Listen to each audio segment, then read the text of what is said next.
Hello and welcome to this segment of Meet a Columban. I'm Father Jim Mulroney and I'm your host for this interview today. And our guest is Father George Hogarty, who currently is working in the capital city of Chile, Santiago. Now, George is well known to readers of the Far East in Australia for the work that he was doing in mission promotion around Queensland and New South Wales. And he wrote several articles reflecting on the results of that work and things that he learned during that time. But currently, he's been back in South America for about 1 year. It's the continent where he spent about 15 years of his life. And at present, he's in the capital city of Chile, Santiago.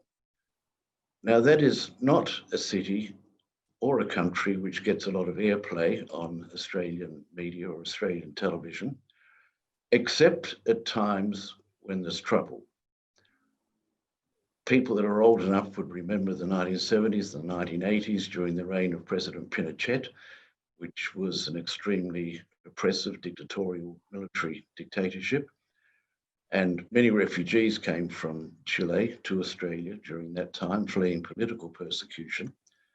But since that time, we've not heard anything much about it, except when there was a giant earthquake, and more recently, when there have been massive demonstrations in the capital over political issues, livelihood issues, and most recently, a referendum that voted overwhelmingly to renew the constitution of the country.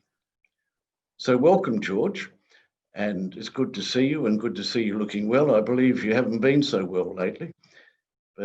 well, it's just a little thing of an old injury I've been carrying. It's a bad left knee. I think I injured it playing rugby all those years ago and it never quite got over the injury. So I've had what they call subchondral fractures, which are fractures on the internal part of the knee. And I'm getting over them. Good. Well, maybe it's time you gave up rugby, but... I still watch it, don't worry. Good man. I was very happy that Australia beat New Zealand not in Sydney, in Brisbane recently. Well, you know, we're missionaries, George. We're about uniting people, not dividing them through defeat and victory, so we might leave that one. But I think so, yeah.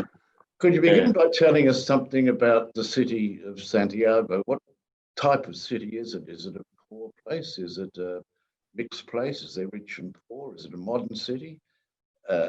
Technologically developed? How would you describe it? I would say it's a city, a European-looking city that is somewhat dated, with buildings that are still reflect the colonial past in some parts, but also the sort of the modernization of the 1950s. 60s, but there's a lot of growth, a lot of high buildings going up all over the city, but there are a lot of poor areas, but there's been a lot of modernization of the poorer areas.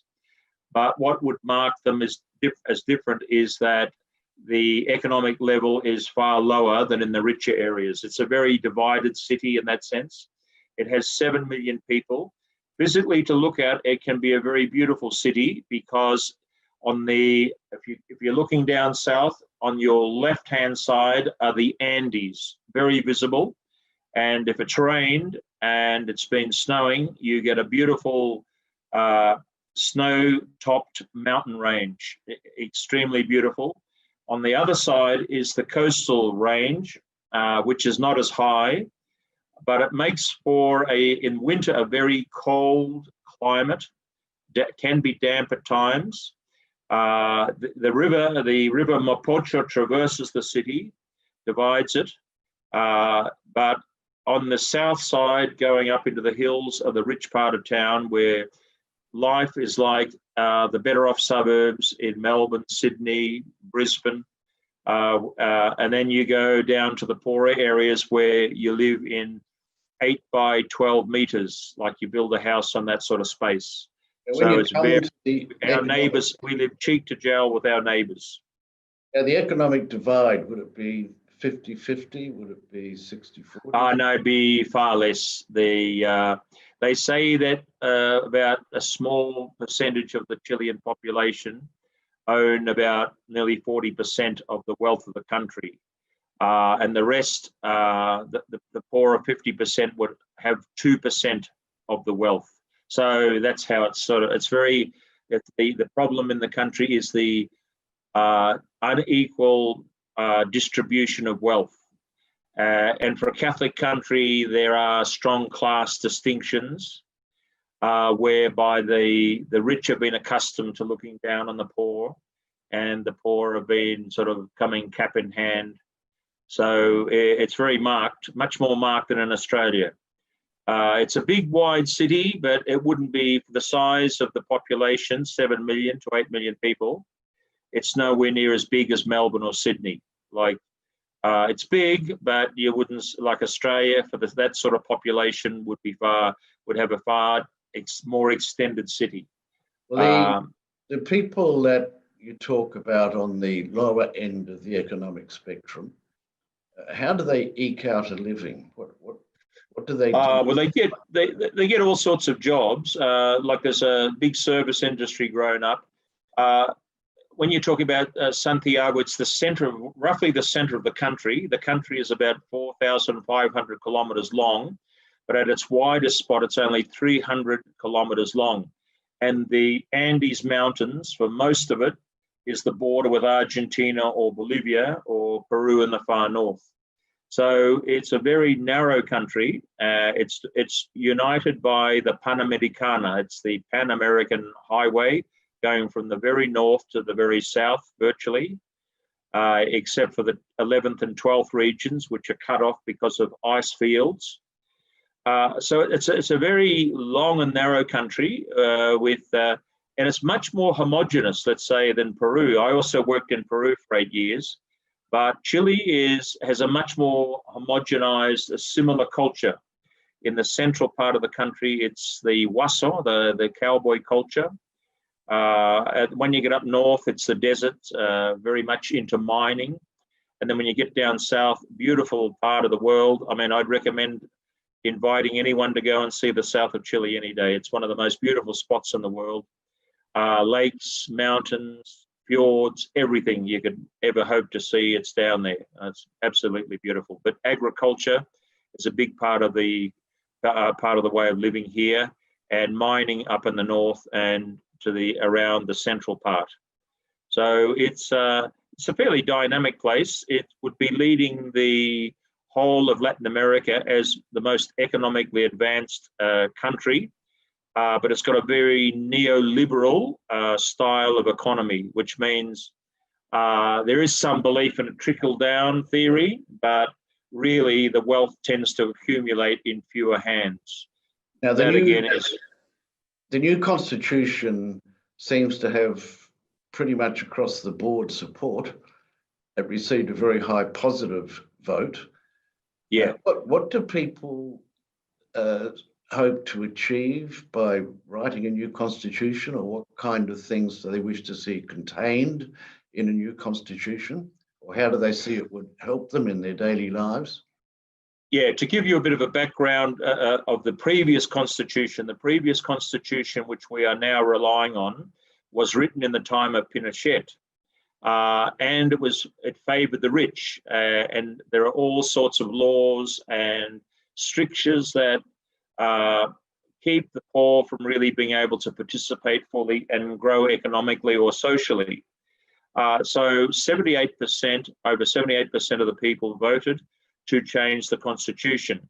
Now, this was forced on the government. This whole idea of having a plebiscite was forced on the government by what they call the social explosion, which began on the 18th of October last year. I'd only arrived in Chile on the 27th of August, officially.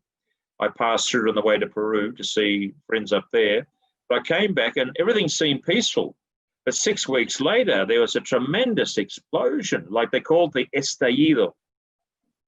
And people went out on the streets. There was one day I participated in this tremendous manifestation protest, and there were 1,250,000 people present, protesting all manner of things. And mostly it has to do with poor economic distribution, the disadvantages that the poor face, poor pension systems.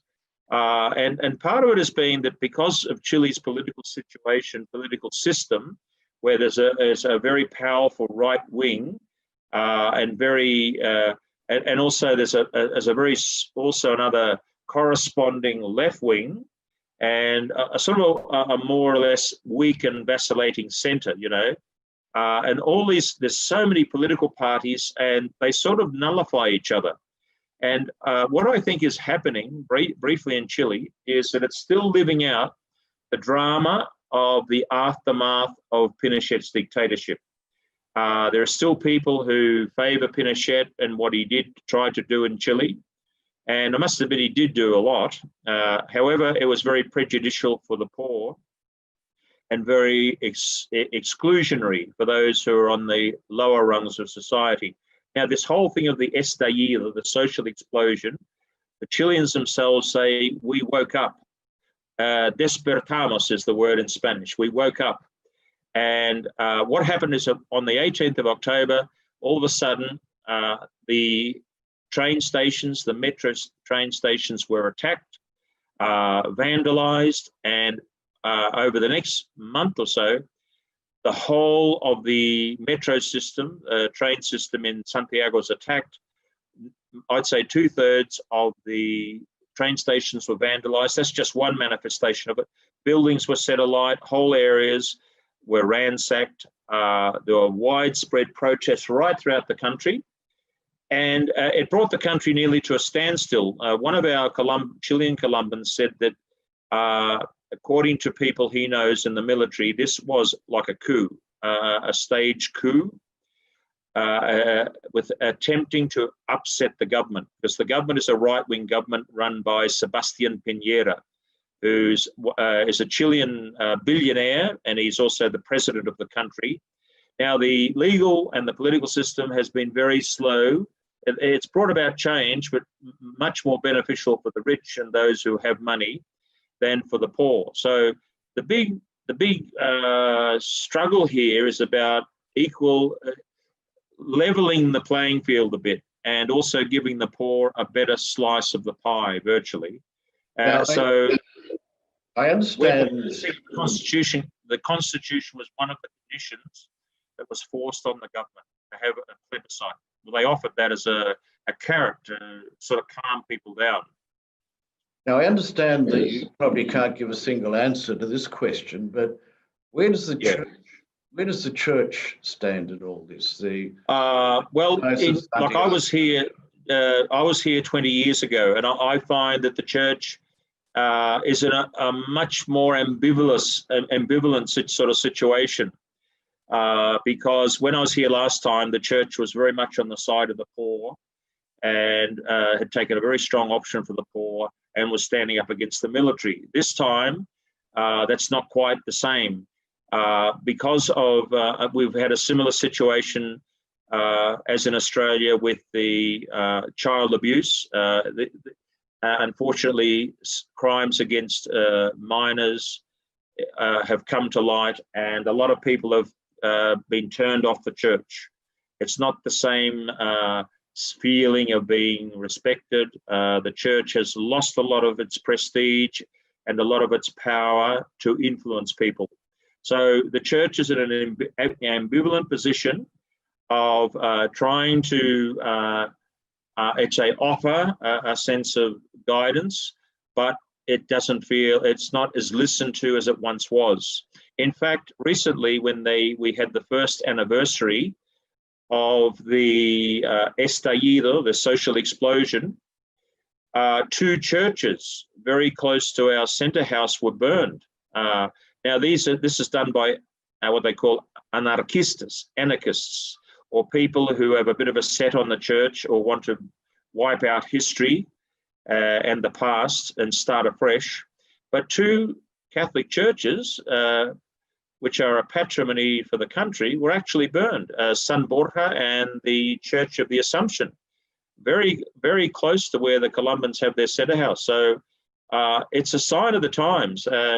And people are not as openly supportive of the church. You get people angry with it, people who reject it. But there's also a good rump of people who still respect the church, but it's in an ambivalent position in terms of leadership and doesn't have the same moral persuasion that it once did. What about in terms of church outreach to the poor? I know there are obviously parishes in the poorer parts of Santiago where they run lots of different social outreaches, soup kitchens, feeding places, and also work hard to try and educate people and help them understand what's happening. To be honest with you, like I was in Peru, in Lima for 8 years, and I find the church in Chile very well organized. I've been surprised at the way the church is trying to be a good presence in everywhere throughout the whole of the country. You know, I'm only seeing Santiago at the moment, but I think the church is trying to reach out, and I was surprised how much support the church gave to the poor in this pandemic when everybody had to stay inside because of coronavirus. The church, Caritas, the agencies of the church, people who had money, people who took to heart the situation of the poor and the hungry, they responded. And a lot of help came to us in the parish. Some help came from overseas, of course, but a lot of Chileans responded to the situation of their own people. And I was impressed, the government did too. So, of course, it's not changing the basic structures. It's responding to a need in a moment. But also, I'm hearing that the church, when I go around the poblaciones, the poor areas, what I see, the church builds good structures. You know, it builds good parishes for people.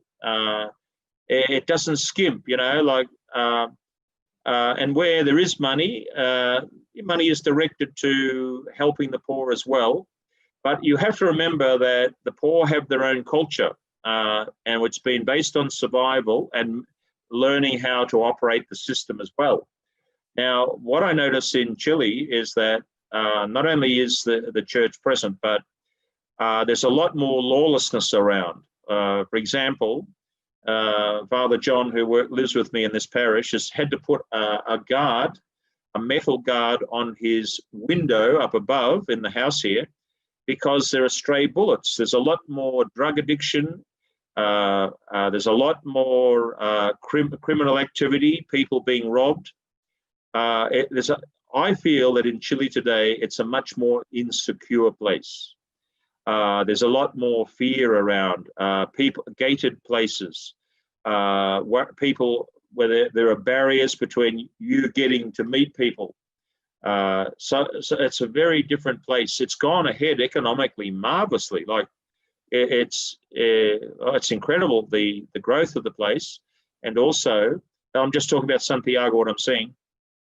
And also the services that are provided by church and by the government. I mean, they both try to work hand in hand and they support one another. And also there's another aspect that's perhaps a lot more visible today is the presence of the evangelicals. Like when I was here years ago, the evangelicals were far less respected. Now they're part of the mainstream of Chilean society. On the 1st of November, it's considered All Saints' Day, which is the big day when everybody here goes out to pray for all their dead relatives and all the dead members of their family. But they've actually given a day to the evangelicals. So they have I think it's the 31st of October, is it? The last day of October is the day when the evangelicals have their celebration for being evangelicals. So it's a much more fractured society. The church is operating with less prestige. I don't think it's all that bad myself. I think it's good that the church is humble and also has to meet people knowing that it has a few chinks in the armor. And I also believe that in Australia, that's where I come from, that just as in Chile, that our having to face this issue of sexual abuse of minors, and also the whole issue of machismo, which is, let's say, being machista, all that whole issue of, you know, the disparity of, let's say, the sexes, the abuse of men against women, all that sort of thing, it's coming into focus. And I think it's a very positive thing. It's happening in Australia too, but it's very prevalent here. Abuse of women, abuse of children, and the family is the biggest source of all this problem, you know. But the church has been in the firing line. At the same time, it's got great schools. There is an attempt now of the mainstream Catholic Church, the diocesan church, to reach out to the poor, whereas before we were the only ones on the frontier with the poor. Now there are good diocesan clergy in poorer areas helping out. We're in one of the poorer parishes in San Matthias here, St. Matthias in Puente Alto. This is where I'm working. We're in one of the poorer sectors of the diocese. I'm happy to be here. But I still think our option for the poor is a good thing. And also that's where we should be.